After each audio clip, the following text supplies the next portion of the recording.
Happy Mother's Day out there to all you plant moms. I just want to take a few minutes to show you how I do my capillary mat watering or wicking. So what you need is a mat. This one is very thin, as you can see.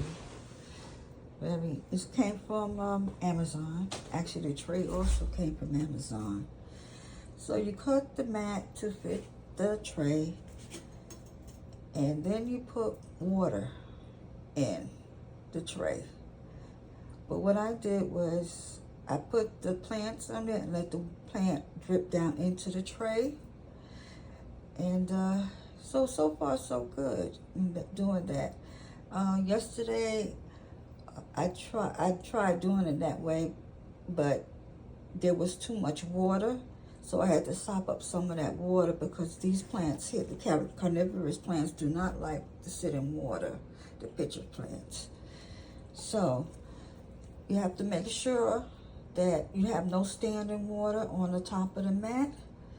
Make sure it all stays below the mat and it's very, very soaking wet.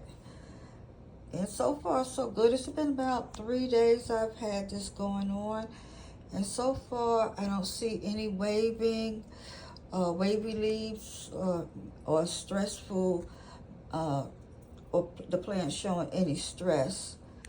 I've been moving these plants around so much, so I want to give it a while to make sure this is going to work.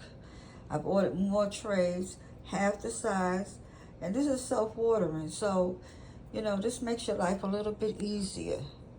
If you look at this leaf here, I thought, okay, what's going on here? Should I cut it off or not?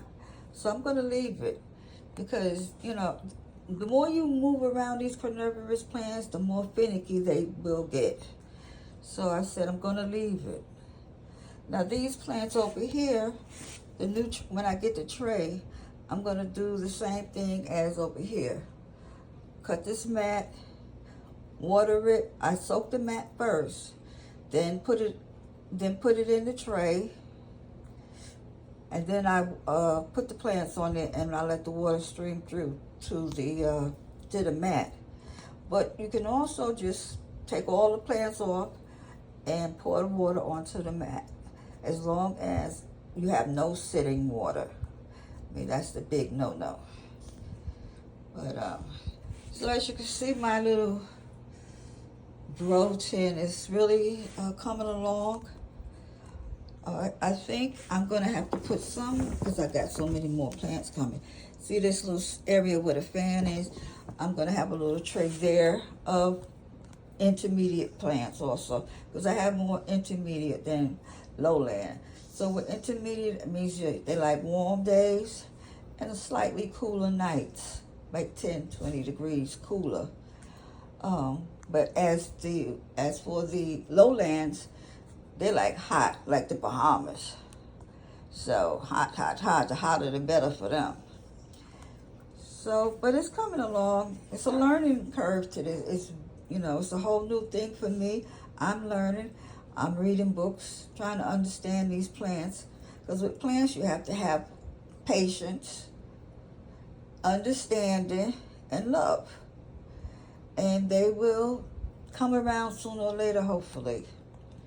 But one of the things most people don't talk about with plants is exercise.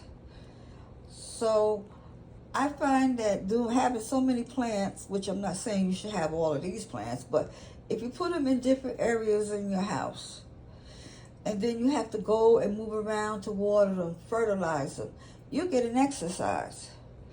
I have so many plants that I get maybe 5,000 steps just watering them. And it takes me maybe an hour and a half to water all of them. So think of it as exercise, that you need to water your plants, but you're getting exercise, and that's always going to be a good thing. Well, I just wanted to say Happy Mother's Day and tell you about my capillary watering mat, how maybe it could help you with your watering, makes it more automated. So this is one of my favorites. I just love this little guy. And as you see, this is all wet all the way through. all the way through. My cutting is very bad though.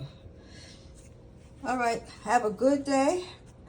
Have a enjoyable day. And I'll talk to you next Sunday. Thank you.